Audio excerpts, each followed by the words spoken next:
Olá a todos, cá estamos para mais um podcast do Conselho Regional de Lisboa, o Pode Esclarecer.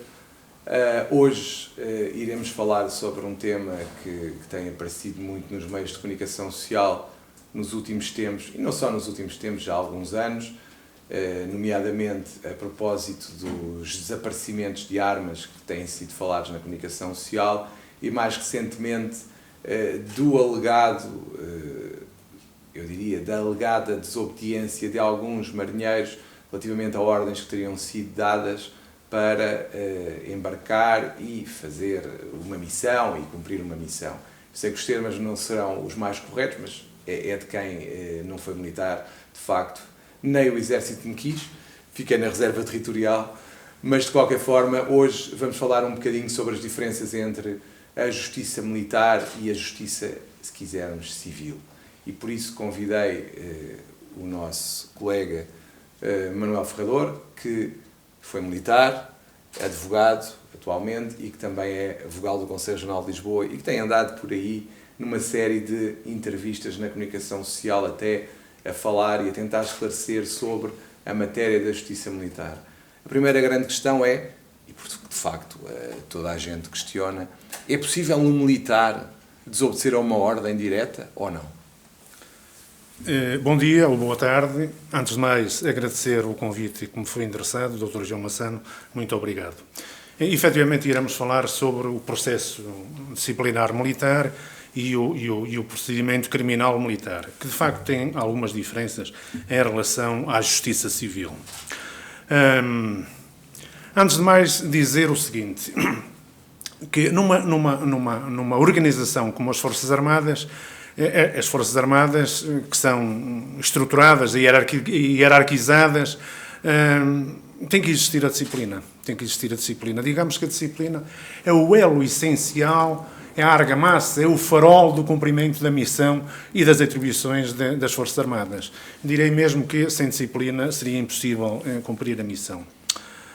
Então, o que é a disciplina? Mas deixa-me só perguntar-te uma coisa, só para ficarmos com isto bem claro. A justiça militar é feita nos tribunais civis, por exemplo? Antes de passares ao processo disciplinar, só para percebermos como é que isto funciona na prática? Relativamente a uma infração praticada por um militar, pode constituir ilícito disciplinar e ilícito criminal. Relativamente ao ilícito criminal, ela será julgada pelos tribunais civis. Até à revisão constitucional de 1997 havia os chamados tribunais militares. Aliás, onde eu exerci funções como defensora. Com a revisão constitucional de 1997, na própria Constituição, deixou de existir a espécie de tribunais militares. Esta alteração da Constituição depois foi plasmada pela lei ordinária em 2004, com a aprovação do atual Código de Justiça Militar, com a alteração das funções da Polícia Judiciária Militar, com a criação de juízes militares e com o Estatuto do Ministério Público, a alteração do Ministério Público também. Isto é, a partir de 2004, os crimes que forem considerados agora no atual Código de Justiça Militar como crimes estritamente militares, serão julgados em juízos civis, 2 em Lisboa e 1 no Porto, e cuja constituição do Tribunal é composta por 2 juízes militares, 2 juízes civis e 1 juiz militar. A investigação é feita pela Polícia Judiciária Militar, porque também, derivado da alteração da Constituição e com a aprovação do Código de Justiça Militar em 2004, a Polícia Judiciária Militar ficou com a incumbência de averiguar todos os crimes, tem competência reservada, absoluta, relativamente aos crimes estritamente militares e tem competência também para os crimes que são do foro comum praticados em unidades militares. Para além disso, a Polícia Judiciária Militar, digamos que tem 2 chapéus, depende diretamente, hierarquicamente e disciplinarmente, depende do Ministro da Defesa Nacional, do Ministério da Defesa Nacional, e relativamente à função, funcionalmente, depende do Ministério Público. Há uma secção especializada em averiguar os crimes estritamente militares, que no caso de Lisboa é a 10ª secção do DIAP, e no Porto julgo que é a 9ª. Para além disso, o Ministério Público tem também um assessor militar, que é um oficial superior do Exército ou dos outros ramos das Forças Armadas, que dão assessoria ao Ministério Público. Portanto, o Ministério Público, através da Polícia Judiciária Militar, tudo é investigado. No final, é apresentado pela Polícia Judiciária Militar o relatório e conclusões. Esse relatório e conclusões vai a visto do assessor militar do Ministério Público, para, no seu entendimento, dizer se há crime estritamente militar ou não há, e depois será a decisão do Sr. Procurador que ou arquiva ou então deduz acusação para que o militar seja julgado agora nos tribunais civis por crimes estritamente militares, julgamento cuja composição do tribunal tem também um juiz militar. Isto na primeira instância. Na segunda instância também há um juiz militar e na terceira instância também há um juiz militar. Então voltamos agora ao que há pouco querias referir, que é o processo disciplinar militar. O processo disciplinar militar, como o próprio nome indica, não é igual ao outro processo disciplinar que existe para um trabalhador normal, que esteja em funções privadas. Como é que se processa então o tal processo disciplinar militar? Portanto, diria eu, primeiro dizer o que é a infração disciplinar. A infração disciplinar, que é o exato cumprimento e pontual cumprimento dos deveres militares decorrentes da Constituição, da lei, dos regulamentos, das ordens e instruções dos superiores hierárquicos em razão de serviço. Esta violação destes deveres leva a tal infração disciplinar. Falamos aqui dos marinheiros, e efetivamente o Dr. João, na sua introdução, falou no caso dos marinheiros e o desaparecimento das armas.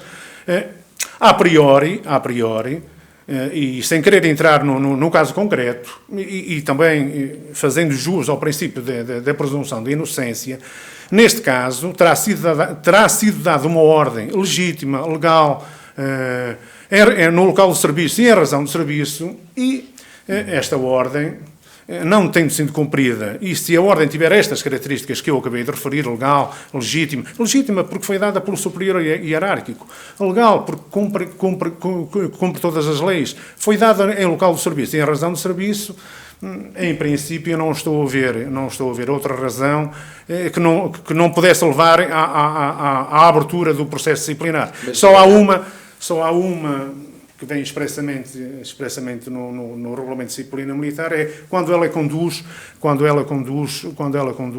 à prática de um crime. Aí é evidente que o subordinado não está obrigado a cumprir a ordem. Claro que o processo disciplinar... Mas antes de entrarmos no processo disciplinar em si, em que circunstâncias é que essa ordem poderia não ser acatada? Antes de entrarmos no processo disciplinar, só para nós sabermos em que circunstâncias, em abstrato, é que uma ordem não pode, ou pode não ser acatada, melhor dizendo. A regra é a ordem tem das características que eu acabei de referir. Legal. Dada por quem pode. Dada por quem legítima, em local de serviço, em razão de serviço. Só há uma exceção, é quando o leva à prática do cometimento de um crime. Aí o militar pode recusar-se a cumprir a ordem. Ora bom, mas haverá outra razão, é assim. No caso aqui dos marinheiros, eu sei que há uma ação humana e houve agentes que incumpriram uma determinada ordem. Portanto, os elementos objetivos do tipo de ilícito disciplinar e até do ilícito criminal militar estão preenchidos. Bom, mas os elementos subjetivos, do dolo, a ilicitude, a culpa, podem não estar preenchidos. Aliás, no artigo 43 do Regulamento de Disciplina Militar diz que às vezes não é exigível um comportamento diferente. No caso destes militares da Marinha, seria exigível um comportamento diferente? Pronto, esta é a interrogação, mas nós também não sabemos do caso concreto. Agora, em teoria, nós não sabendo as razões pelas quais os militares não cumpriram, isto dará origem a um processo disciplinar. Processo disciplinar que se for observado pelo próprio comandante, diretor ou chefe, que tem competência para mandar instruir o processo disciplinar, ele próprio exara um despacho para a abertura do processo disciplinar, fundamentando sumariamente as razões de facto e direito. Se não foi ele a ver, com certeza há uma participação, essa participação irá ser autuada, vai a despacho ao comandante, ele exara o tal processo o tal despacho para ser instruído o competente processo disciplinar, o oficial instrutor que vai trabalhar sobre as ordens de quem o mandatou para fazer o processo disciplinar vai autuar a participação, vai ouvir testemunhas, vai juntar documentação e depois vai constituir os militares arguídos, os suspeitos, porque até aqui são suspeitos, vai constituí-los arguídos e vai-lhes fazer a entrega da nota de culpa. Nota de culpa que tem que conter todas as circunstâncias de facto e direito, enquadradas no tempo e no espaço. Tem que incluir os deveres infringidos e um prazo compatível para a defesa. Não. No caso aqui dos marinheiros, tanto quanto eu sei, eles ainda não terão sido constituídos arguídos e ainda não lhes foi entregue a nota de culpa. E eu não consigo ver o porquê. Talvez... Mas não tem que se fazer um inquérito, como nos processos disciplinares? Eu julgo...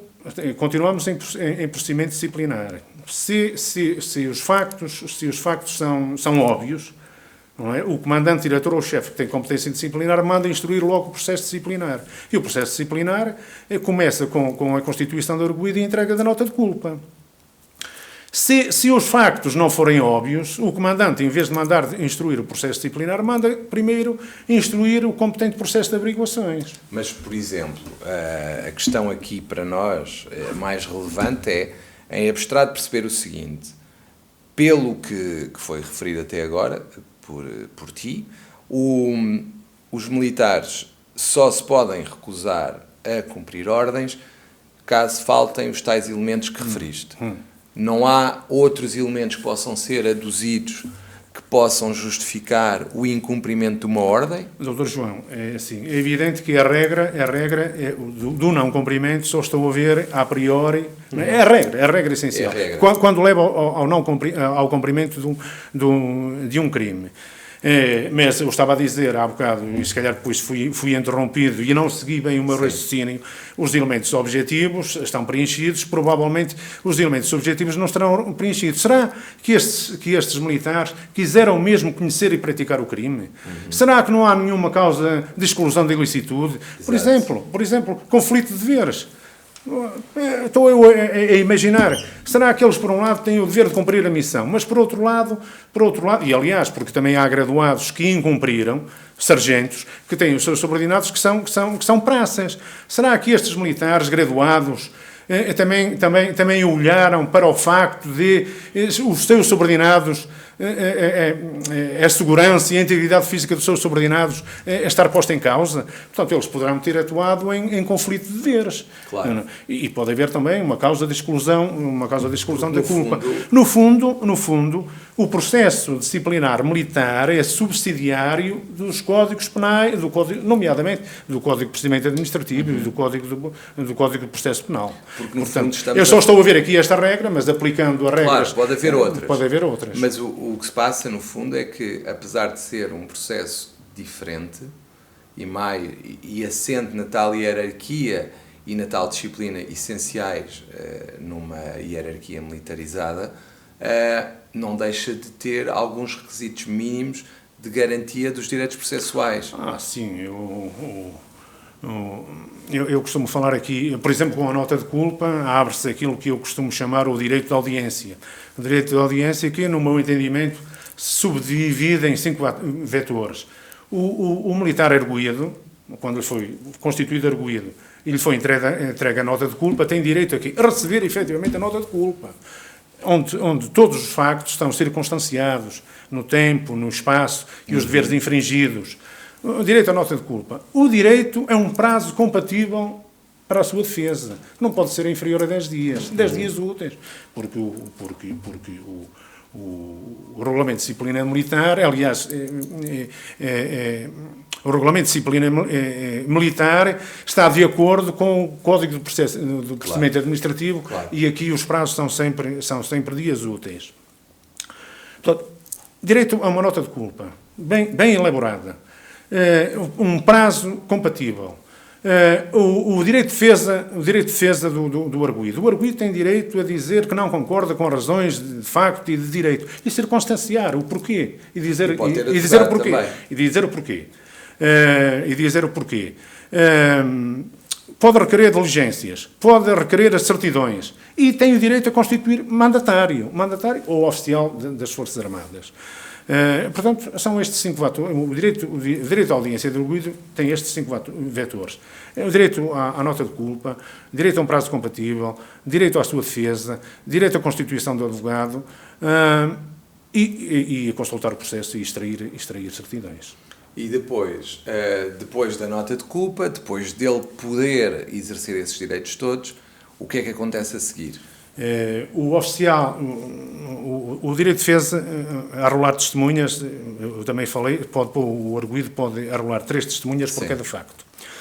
Seguidamente é apresentada a defesa ao senhor oficial instrutor. O senhor oficial instrutor tem o prazo de 10 dias para fazer as diligências que lhe foram requeridas. E atenção, ele terá que as fazer mesmo. Porque se não as fizer, porque se ele invocar, por exemplo, que a diligência requerida é simplesmente para passar tempo, não é? Ele tem que fundamentar, devidamente fundamentado. Ele, se não aceitar uma diligência que foi requerida pelo Ministério Público, pelo arguido, através do seu mandatário, ele tem que fundamentar. Porque se não o fizer, se depois em sede de recurso hierárquico ou até em sede de impugnação contenciosa nos tribunais administrativos, pode vir ao de cima. O oficial instrutor tem 10 dias para levar a cabo, o arguido pode pedir para ser ouvido, pode arrolar testemunhas, pode juntar documentação. Fim da instrução disto tudo, o oficial instrutor vai fazer um relatório e conclusões. Tem 15 dias para o fazer. Factos provados, factos não provados, circunstâncias atenuantes, circunstâncias agravantes, e depois também emitir opinião sobre o grau de culpa. E apresenta este relatório e conclusões ao senhor comandante, diretor ou chefe que o nomeou para instruir o competente processo disciplinar.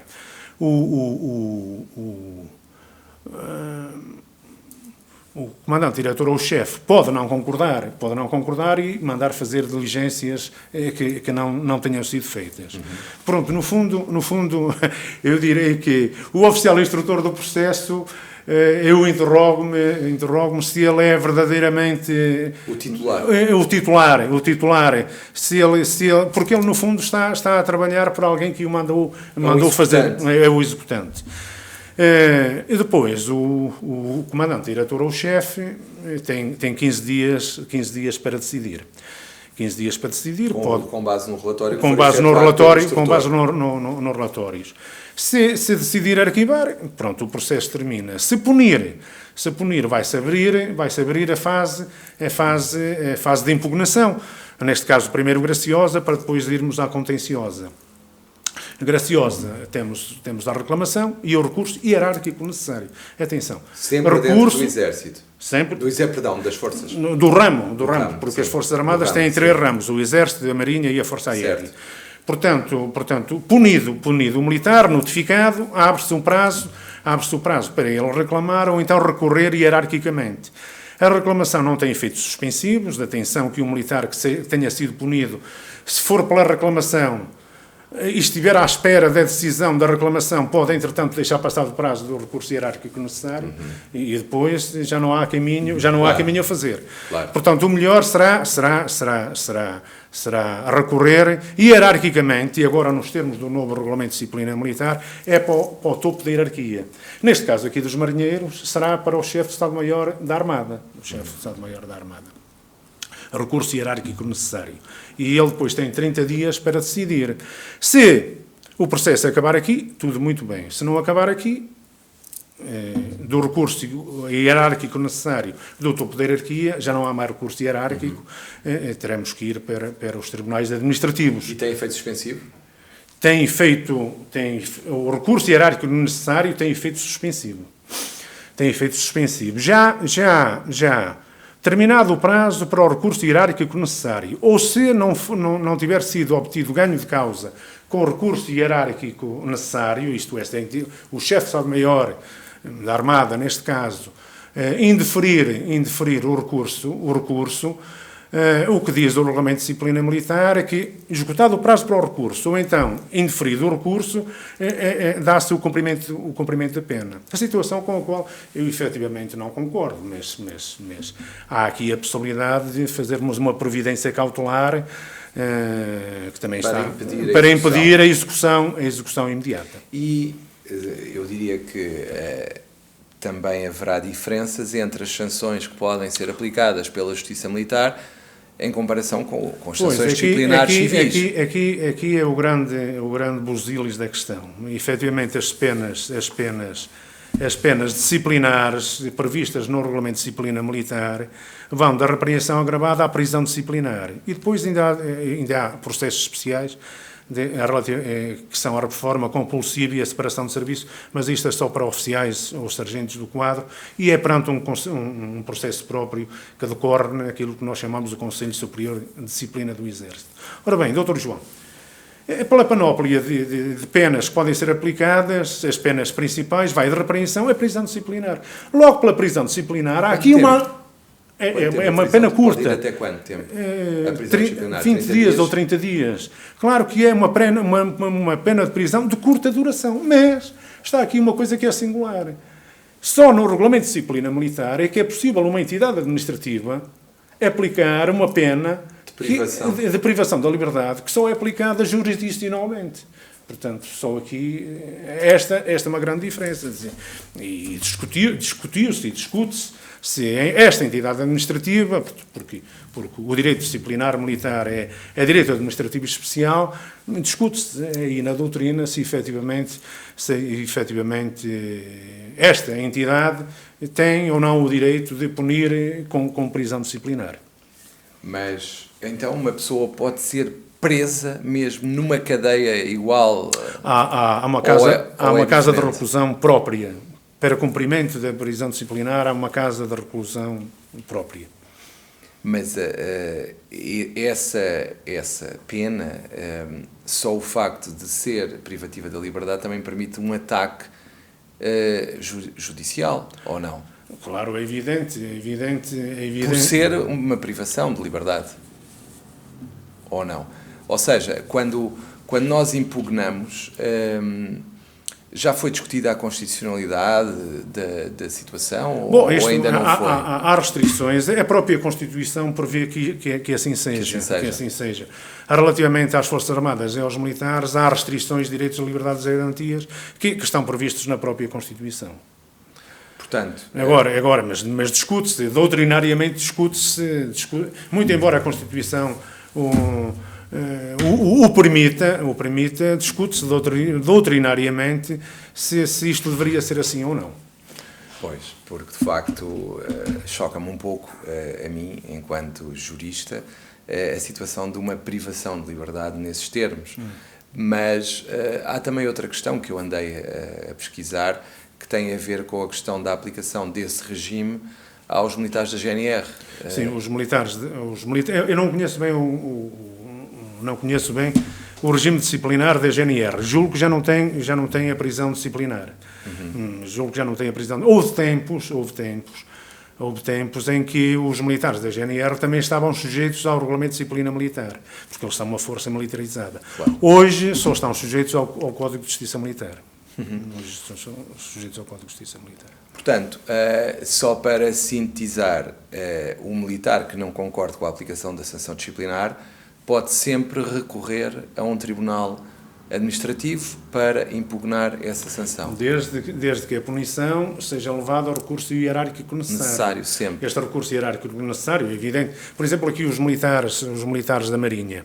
Eu julgo que quem mandou instruir o processo, eu agora já não sei se será processo de obrigações ou processo disciplinar, foi o comandante naval, porque também foi ele que deu a missão ao comandante do navio para cumprirem determinada missão.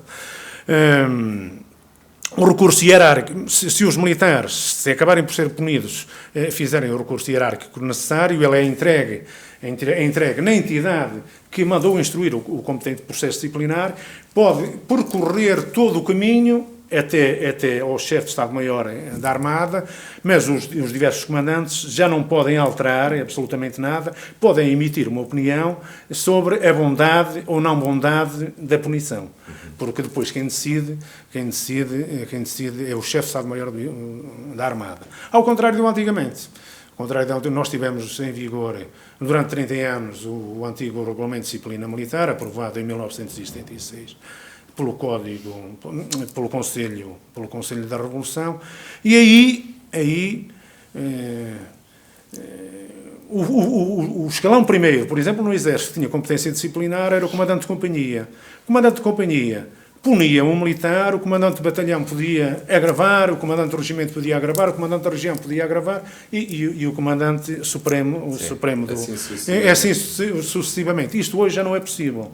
A única coisa que é possível é o chefe de Estado-Maior da Armada, neste caso, o chefe de Estado-Maior do Exército, tem alguém com competência disciplinar num escalão intermédio, pode avocar a si o processo para ser ele depois a decidir. Houve algumas queixas de colegas nossos relativamente à forma como tudo isto foi conduzido na opinião pública, algumas limitações de movimentos que dizem que existiram em relação aos militares. Eu não vou perguntar em concreto, mas vou-te perguntar de outra forma, que é possível numa situação em que haja incumprimento de ordens militares haver alguma limitação de liberdade de movimentos dos suspeitos antes de uma decisão, ou isso é possível quando se aplica a sanção disciplinar? Bom, os militares também estão sujeitos a determinadas restrições. Eu não sei se é essa a pergunta que me está a ser feita. É evidente, há restrições. O militar do quadro, o militar é contratado, não pode falar em público sobre a capacidade das Forças Armadas, sobre a organização, sobre a sua missão, etc. Tem que ter um certo recato. Tem que ter um certo recato. Porque senão, supostamente, se estes militares infringiram e poderão ter processo disciplinar por não cumprirem uma ordem, poderão, portanto, porque incumpriram o dever de obediência, poderão também ter infringido o dever de sigilo. Isto é, os militares no exercício das suas funções não podem estar a dizer qual é a missão, qual é a capacidade das Forças Armadas, qual é a organização, pronto, porque senão estão a cometer um crime de ofensas aos interesses militares da Defesa Nacional. Eu estou-me a recordar, eu já defendi um caso de um senhor militar, comandante, que esteve no Afeganistão e tinha o seu dispositivo no aeroporto do Afeganistão, a capital qual é? Cabul. E depois quis fazer um artigo numa revista portuguesa e depois projetou lá como é que estavam as suas tropas, como é que estavam implementadas no terreno. Ora, isto é dar informação ao possível inimigo e foi acusado do crime de violação de segredo de Estado. Claro que acabou por ser absolvido, mas foi acusado de violação de segredo de Estado. É evidente, um militar no exercício das suas funções não pode estar a revelar segredos. Seria quase espionagem. Seria facilitar a espionagem. Aliás, há situações, já agora, a talho de foice, há situações relativamente... Este aqui era o crime de violação do segredo de Estado. Mas também há o crime de violação de segredo. Aqui, estes militares, ao dizerem qualquer coisa sobre estes aspectos, a organização, missão, capacidade, etc., poderão estar a cometer o crime, a violar o dever de sigilo, procedimento disciplinar e até violar também portanto, ia cometer um crime também por violação de segredo, cuja pena vai, julgo eu, de um mês a 1 ano. Já o crime de desobediência, o artigo 87 do Código de Justiça Militar, em casos como estes, os militares que deixem de embarcar em viatura, em aeronave ou embarcação, em tempo de paz, a medida penal vai de 2 a 4 anos. Portanto, penso que teremos mais ou menos visto todos os aspectos essenciais desta problemática. Eu ia dizer, e depois eu tinha-me lembrado, relativamente à violação de segredo, aqui eu tive um caso, não sei se te recordas, João, quando começou aqui o problema da pandemia, discutia-se que as equipas militares que iam em apoio das equipas de desinfestação no Norte deveriam ir armadas ou desarmadas. E houve aqui um conflito entre o Diretor-Geral da Polícia e o Chefe de Estado-Maior-General das Forças Armadas. De tal maneira que depois o Chefe de Estado-Maior-General das Forças Armadas acabou por admitir que os militares deveriam ir desarmados. Claro que os militares aqui de carreira, que estão na reserva, na reforma e até no ativo, insurgiram-se todos. E aqui nas redes sociais começaram a insurgir-se. Acontece que eu tive um militar erguido, por acaso está na reforma, também é muito ativo nas redes sociais, e recebeu um comentário no Facebook e também postou qualquer coisa. Só que esqueceu-se que o comentário que ele recebeu vinha acoplado um documento classificado como reservado. Esse documento, que era como reservado, a dizer que os militares não vão armados e equipados, e foi acusado de violação de segredo. Violação de segredo. Claro que, cá está, aqui é um dos aspectos. Ele, sendo militar na reforma, já não está sujeito a estes deveres militares todos. Está sujeito ao dever da pruma. E foi assim que ele conseguiu, em sede de instrução, que houvesse um despacho não pronúncio. Muito obrigado, Dr. Manuel Ferrador. Foi um gosto tê-lo aqui. Acho que todos ficamos esclarecidos sobre esta problemática e as diferenças entre a Justiça Militar e a Justiça Civil. Vamos ver os próximos desenvolvimentos. Se houver alguma novidade, seguramente voltaremos a falar. Dr. João, foi um prazer. Eu espero ter contribuído com alguma coisa daquilo que eu sei, pela experiência que eu tive trato muito destes assuntos militares, tive alguns anos no Tribunal Militar, para além disso fui professor na Escola Superior Politécnica do Exército, da legislação militar e da justiça militar, incluindo a parte disciplinar e a parte criminal. Bastante conhecedor do tema, então. Muito obrigado, então. Até uma próxima oportunidade, espero que tenha sido esclarecedor e contamos convosco no próximo episódio. Muito obrigado.